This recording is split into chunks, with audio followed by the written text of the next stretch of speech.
తిరుమల తిరుపతి లడ్డూ తయారీకి సంబంధించి 2019 నుంచి 2024 మధ్య వైఎస్ఆర్సీపీ ప్రభుత్వ హయాంలో కల్తీ నెయ్యి వినియోగం కేసుకు సంబంధించి అనేక కీలకమైన విషయాలు ఒక్కొక్కటిగా బయటకు వస్తున్నాయి. అయితే ఈ విషయాన్ని ఎలా డిఫెండ్ చేసుకోవాలో అర్థం కాక వైఎస్ఆర్సీపీ సెల్ఫ్ గోల్ వేసుకున్నట్టు అర్థమవుతుంది. దానికి ఉదాహరణ ఏంటి అంటే, ఓ పక్క పేర్ని నాని అయోధ్య రామ మందిరం ప్రారంభోత్సవం అప్పుడు ఇక్కడ నుంచి లడ్లు పంపించినప్పుడు ఈ నెయ్యి వాడలేదు, స్వచ్ఛమైన నెయ్యి తెప్పించమని చెప్పడం. మరో పక్క చూసుకుంటేనేమో జగన్మోహన్ రెడ్డి గారి చిన్నాన్న ఈ యొక్క టీటీడీకి మాజీ చైర్మన్గా పనిచేసినటువంటి వైవి సుబ్బారెడ్డి గారు కల్తీ జరిగిన మాట వాస్తవమే, కానీ జంతువులు కొవ్వు కలవలేదని మాట్లాడడం. అయితే ఇప్పుడు ఈ విషయాలన్నీ ఎలా అర్థం చేసుకోవాలి?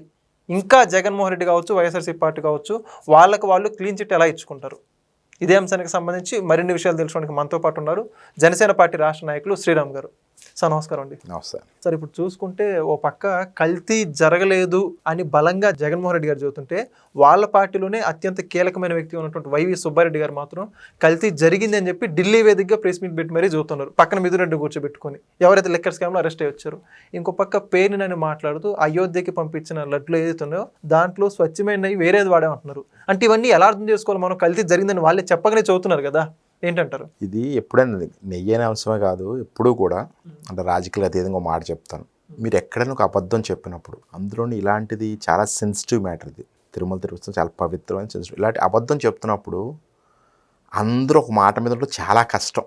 ఎవరైనా కూడా అబద్ధం చెప్తున్నప్పుడు ఏమవుతుందంటే దాన్ని మేనేజ్ చేయాలంటే చాలా చాలా కష్టం. దానికి ఉదాహరణ ఇదే కదా. ఎప్పుడు కూడా అంతకుముందు ఎవరో జగన్ గారు ఒక చనిపోయినప్పుడు కానీ ఏదైనా సరే ఏదైనా వీళ్ళంతా కూడా ఏంటంటే అబద్ధాన్ని కూడా కరెక్ట్గా చెప్పలేరు. అందుకని పేరు నేను ఒకలా మాట్లాడతాడు, సాక్షాత్ జగన్ ఒకలా మాట్లాడతాడు, వైవి సుబ్బుడు ఒకలా మాట్లాడతాడు. ఎందుకంటే ఇది జరిగిపోయింది. సో ఎవరి మట్టుకాలు కవర్ చేసుకోవాలి. నేను ముఖ్యంగా మాట చెప్తాను ఈ విషయంలో. మీరు మంచి టాపిక్ ఎత్తారు. కల్తీ నెయ్యి నా ఉద్దేశం ఏంటంటే, ప్రతి మతానికి ప్రతి ఒక్కరికి కూడా ఒక విశ్వాసం ఉంటుంది.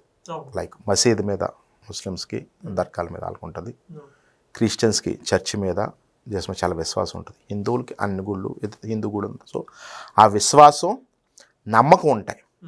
ఎప్పుడైతే దాని మీద ఆ విశ్వాసం నమ్మకం లేనప్పుడు ఎంతటి దారుణానికైనా తెగిస్తారు. అది ఎక్కడైనా సరే.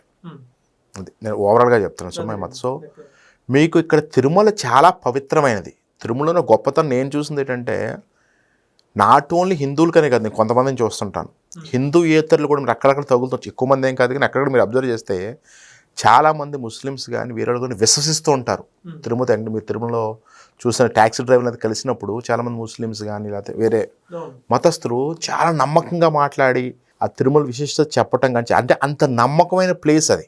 నాట్ ఓన్లీ ఫర్ హిందూస్, అది అందుకు కోట్లాది మంది భక్తులు. అలాంటి పవిత్రమైన ప్లేస్లో ఇంత కల్తీ చేశారంటే, నేననేది ఏంటంటే ముఖ్యంగా ఎవరైతే వైవి సుబ్బారెడ్డి కానీ జగన్ ప్రభుత్వం ఉందో 5 ఏళ్ళలో, వాళ్ళకి తిరుమల మీద నమ్మకం లేదు, విశ్వాసం లేదు, ఆ దేవుడి మీద విశ్వాసం లేదు. No doubt about it. దీంట్లో నిజంగా ఎవరికైనా ఆ విశ్వాసం ఉండి ఆ నమ్మకం ఉన్న వ్యక్తులు, అది ఏ మతమైనా ఎక్కడైనా ఏ దేశమైనా కూడా ఆ నమ్మకం ఉన్నప్పుడు ఆ భయం, ఆ భక్తి, ఆ గౌరవం ఏర్పడతాయి.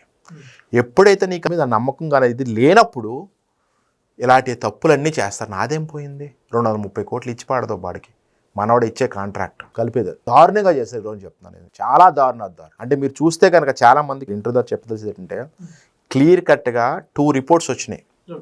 నేషనల్ డైరీ లెవెల్లో NDDB ఒకటి, NDRI. ఆ 2 రిపోర్ట్స్లో కూడా వెరీ క్లియర్ కట్గా తెలిసింది అసలు అది నెయ్యి కాదు. Very clear. చాలా మందికి డౌట్ ఏంటంటే అది నెయ్యి కాదు. సో అయితే కల్తీ జరిగిన మాట పక్కన పెడితే నెయ్యే కాదంటారు. నెయ్యి కాదు, ఇది ఇంగ్లీష్లో సింథటిక్ గీ. సింథటిక్ గీ అంటే ఏంటంటే మనం కృత్రిమంగా తయారు చేసింది. అది మీరు నెయ్యి అంటారా, కల్తీ నెయ్యి అంటారా?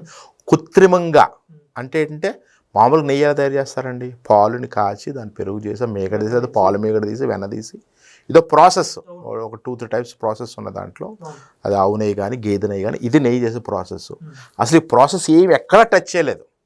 టచ్ చేయకుండా vegetable oils, some palm oils వీటితో కృత్రిమంగా చేస్తారు కల్తీ, కెమికల్స్ మిక్స్ చేసి.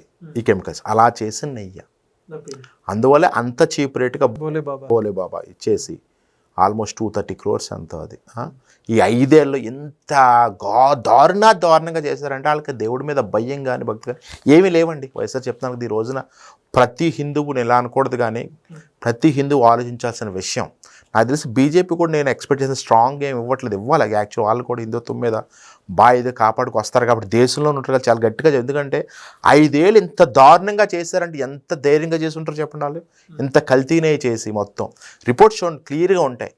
వైఎస్ఆర్సీపీ కప్పిపుచ్చుకున్నది ఎక్కడంటే ఈ సందర్భంగా తెలియజేసి ఈ NIRI రిపోర్ట్లో అదొక టెస్ట్, డిఫరెంట్ టెస్ట్లు, PCR టెస్ట్ ఏదో టెస్ట్ ఉంది, ఇంకో టెస్ట్ ఉంది. ఈ టెస్ట్లో చెప్పేది ఏంటంటే వాళ్ళ ప్రికాషన్ ఏం చెప్పారంటే మేము ఈ టెస్ట్ చేస్తాము, చేసినప్పుడు ఎక్కడన్నా యానిమల్ ఫ్యాట్ అంటే జంతువు ఏమన్నా ఉంటే ఆ లాప్సాయిలు ఉంటే కనుక ఒక టెస్ట్లో వెరీ క్లియర్గా చెప్తున్నా, 2 డిఫరెంట్ టెస్ట్లు.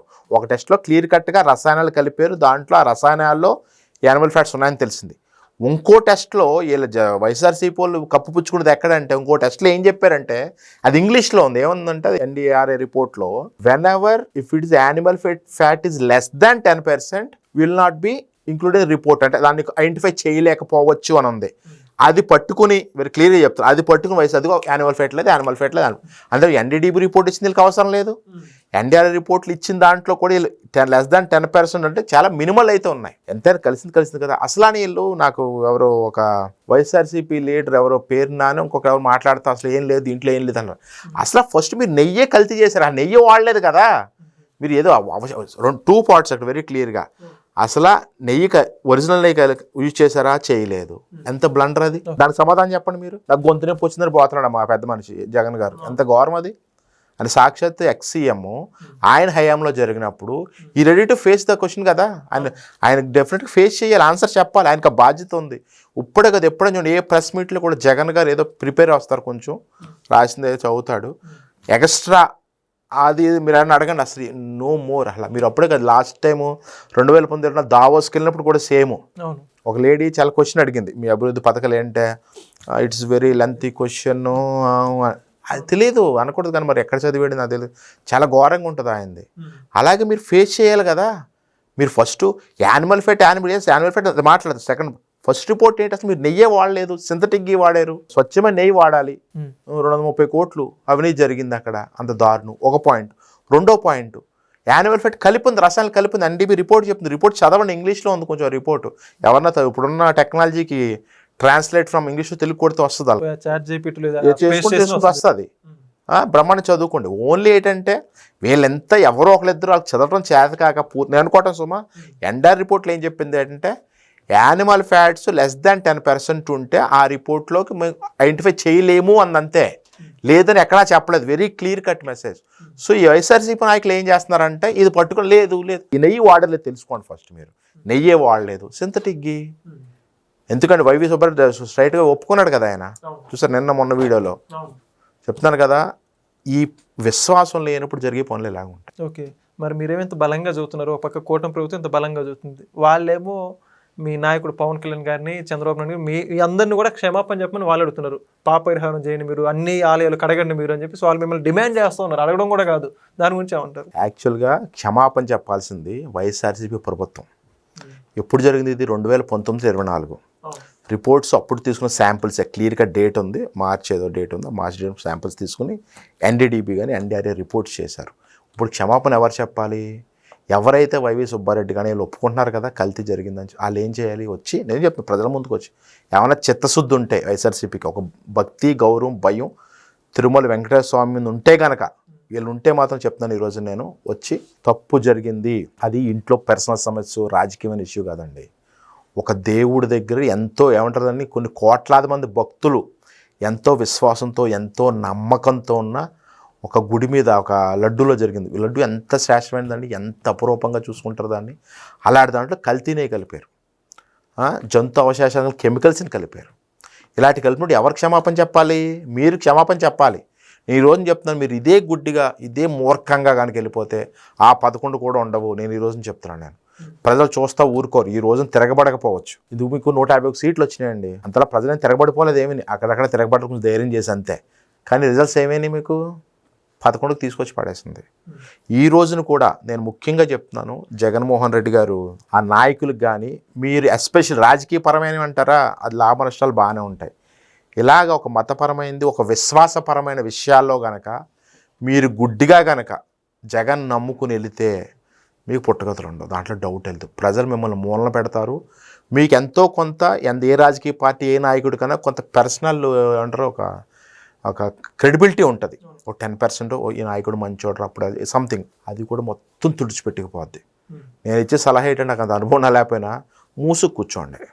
నిజంగా చెప్తాను ఇది వైఎస్ఆర్సీపీ నాయకులకి, జగన్ తప్ప మిగతా ఎవరైనా సరే, బొత్స సత్యనారాయణ అవ్వచ్చు, ఇంకా వచ్చే వీళ్ళందరూ ఏంటంటే అంత మతపరమైన సెన్సిటివ్ మ్యాటర్, మనోభావాలకి సంబంధించిన విషయంలో మీరు ఇంత తప్పు చేసి కల్తీని వాడేసి దాంట్లో కెమికల్స్ కలిపి, ఆ కెమికల్స్ జంతు అవశేషాలు ఉండి ఎంత దారుణంగా జరిగినప్పుడు, ఇన్ని రిపోర్ట్స్ వచ్చినప్పుడు మీరు ఏం చేయాలి? న్యూట్రల్గా ఉంటాం. సో బెటరు క్షమాపణ చెప్పండి ఫస్ట్.